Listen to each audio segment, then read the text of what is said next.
আহারে ভাইটা মারা গেছে। আমি দেখলাম আসলে হিজাবে একজন নারী তার সন্তানদেরকে নিয়ে খুব কষ্ট এখানে দিনাতিবাদ করছে, এবং স্থানীয় তথ্য থেকে জানা যায় যে আগেও তাদের সঙ্গে সম্পর্ক ভালো ছিল না, শ্বশুর শাশুড়ি এর সাথে পুত্রবধূর সম্পর্ক ভালো ছিল না।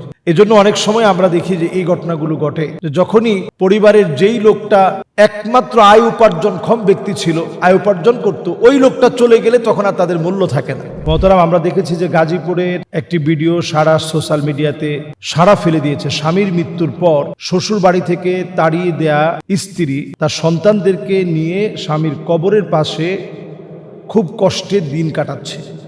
এ ব্যাপারে আসলে ইসলামের বক্তব্য কি? আসলে আমরা ইসলামের বক্তব্য না জানার কারণেই আমাদের সমাজে যত বিশৃঙ্খলা। মূলত এই যে স্ত্রী, সে তার অংশটুকুন স্বামীর জীবদ্দশায় আমরা আসলে মানুষের অংশটুকুন আমরা বুঝিয়ে দিতে চাই না। প্রত্যেককে আল্লাহ রাব্বুল আলামিন যে অংশটুকুন দিয়েছে এটা আপনার প্রাপ্য।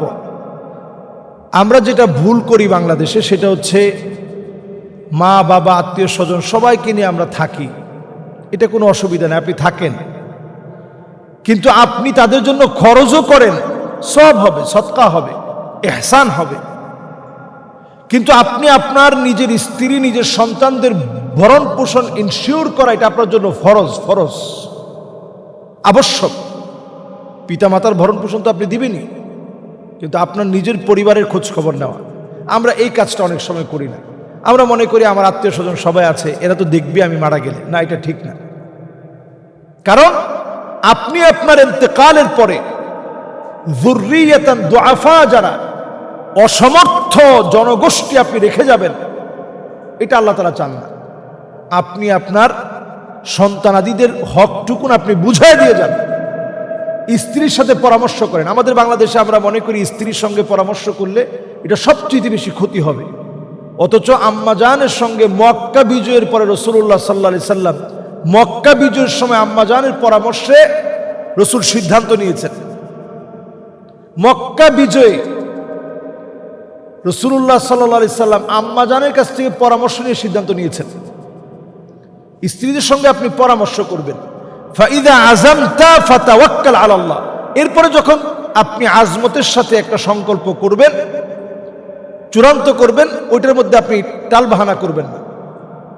ফাতাওয়াক্কাল আলাল্লাহ, তখন তাওয়াক্কুলের সঙ্গে ওইটা বাস্তবায়নের চেষ্টা করেন। প্রিয় ভাইরা, তো আমার যে ভাইয়ের কথা এখানে আপনি লিখলেন, আহারে ভাইটা মারা গেছে। আমি দেখলাম আসলে হিজাবে একজন নারী তার সন্তানদেরকে নিয়ে খুব কষ্ট এখানে দিনাতিবাদ করছে, এবং স্থানীয় তথ্য থেকে জানা যায় যে আগেও তাদের সঙ্গে সম্পর্ক ভালো ছিল না, শ্বশুর শাশুড়ি এর সাথে পুত্রবধূর সম্পর্ক ভালো ছিল না। এজন্য অনেক সময় আমরা দেখি যে এই ঘটনাগুলো ঘটে, যে যখনই পরিবারের যেই লোকটা একমাত্র আয় উপার্জনক্ষম ব্যক্তি ছিল, আয় উপার্জন করত, ওই লোকটা চলে গেলে তখন আর তাদের মূল্য থাকে না। আমরা এটা না করি ভাই। মানুষ যখন বিপদে পড়বে তখনই তো আপনি সহযোগিতার হাত বাড়িয়ে দিবেন।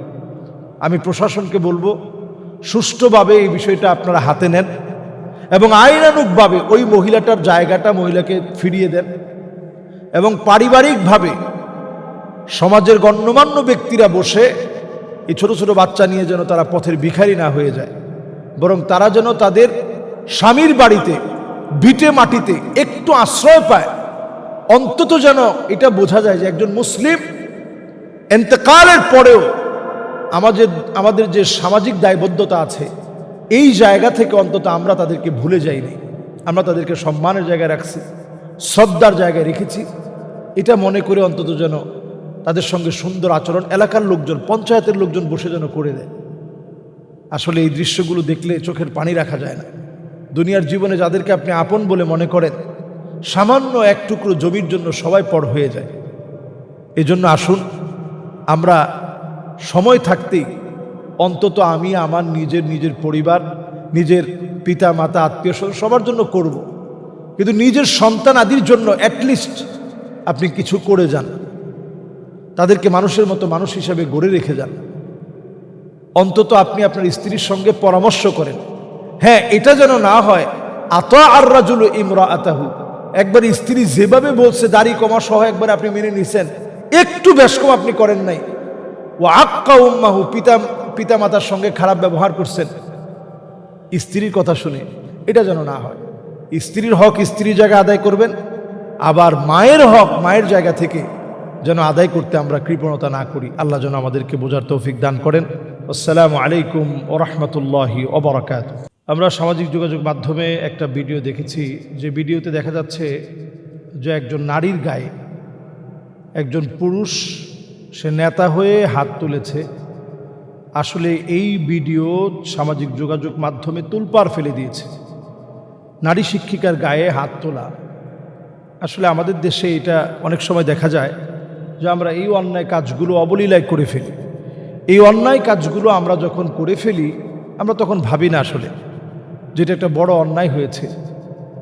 আমরা নারীদেরকে অনেক সময় গায়ে হাত তুলি, তবে আর রিজালু কাওয়ামুনা আলান নিসা, আল্লাহ তাআলা পুরুষদেরকে শক্তিশালী বানিয়েছেন, কর্তৃত্ব দিয়েছেন, তাই বলে আপনি নারীর গায়ে হাত তুলবেন। তবে আমরা ভিডিওতে এইটাও দেখেছি যে নারী সেও কিন্তু আছাড় মেরে একটা পুরুষ মানুষকে ফেলে দিয়েছে। তো এটা একটা উদ্ধত্তপূর্ণ আচরণ, এবং সেটার এই ঘটনার প্রেক্ষিতে জানা গিয়েছে যে একটা ওয়াজ মাহফিল হবে এবং সেইটা কেন্দ্রিক, সেই ওয়াজ মাহফিল যেহেতু হবে এখানে অনেক মানুষের সমাগম হবে, তো এইটা কেন্দ্রিক কিছু গুন্ডা পান্ডা চাঁদাবাজি করতে আসছে। ওয়াজ মাহফিল থেকে তারা চাঁদা উঠাবে। ওয়াজ মাহফিল এখানে হতে যদি তারা পারমিশন দেয় তাহলে তাদেরকে কিছু টাকা দিতে হবে। তো ওইটা নিয়ে বাকবিতানটা হতে হতে একটা পর্যায়ে গিয়ে স্কুলে আঘাত করা হয়েছে, অধ্যক্ষের রুমে আঘাত করা হয়েছে, এবং সেটার জের ধরেই আকবর আলী নামে যে ব্যক্তি তাকে যখন মারামারির এক পর্যায়ে হয়তো মহিলা কিছু বলেছে, তখন সেও চরম আঘাত করেছে। এই বিষয়গুলো আমাদের দেশে দেখা যাবে এখন নারীবাদীরা খুব ফুসলে উঠবে এবং এই বিষয়টা নিয়ে স্বাভাবিকভাবে কথা বলবে। এজন্য আমি একজন আলেম হিসেবে কথা বলছি, যদি আমরা এই ধরনের কোনো পরিস্থিতিতে পড়ি, আমরা অন্তত একজন নারীকে সম্মান দেখানোর চেষ্টা করব। নবী করিম সাল্লাল্লাহু আলাইহি সাল্লাম যুদ্ধের ক্ষেত্রেও এই সম্মানটুকুন দেখিয়েছেন। সোশ্যাল মিডিয়াতে এখন আমরা প্রায় সময় দেখি যে অনেক ভিডিও ভাইরাল হয়, স্ত্রী কেমনভাবে পেটাচ্ছে, ইসলামের ন্যূনতম কোনো অনুমতি প্রদান করেনি। ইসলাম আপনার ব্যাপারে আপনার স্ত্রীর ধারণা এমন হওয়াটা জরুরি, ইসলাম এটা আমার জন্য আপনার জন্য দিয়েছে যে খয়রুকুম লি আহলি, নবীজি বলছে তোমাদের মধ্যে সে সেরা যে পরিবারের চোখে সেরা। স্বামীর চোখে যেমন স্ত্রী সেরা হতে হবে, স্ত্রীর চোখে ওই রকম স্বামী সেরা হতে হবে। তাহলে একটা সমাজ বিনির্মাণে নারী পুরুষ উভয়ের সম্মানের যে জায়গাটা আছে এই জায়গাটা বজায় রাখতে হবে। আমি দৃশ্যটা দেখে অবাক হয়ে গেছি, একেবারে কুস্তিগিরির মতো মানে পুরুষটাকে কাবু করে ফেলে দেওয়া হয়েছে, আবার পুরুষ জোতা পেটা করছে। এই যে অন্যায় এখন আমাদের দেশে চলছে, এই জন্য এগুলোর বিচার আমাদের দেশে হয় না। ধর্ষণের বিচারও অনেক সময় আমাদের দেশে হয় না, যদিও রায় হয় কিন্তু কার্যকর হয় না। এই জন্য এগুলোর বিচার স্বচক্ষে আসলে আমরা দেখা দরকার। নারীকে নারীর সম্মানের জায়গায় রাখা দরকার, যেখানে কোনো টিজিং হবে না, যেখানে কোনো অশালীন কর্মকাণ্ড হবে না, যেখানে নারী তার সম্মান ইজ্জত নিয়ে চলতে পারবে, এই বিষয়গুলো ইনশিওর করা দরকার। আসসালামু আলাইকুম ওয়া রাহমাতুল্লাহি ওয়া বারাকাতুহু।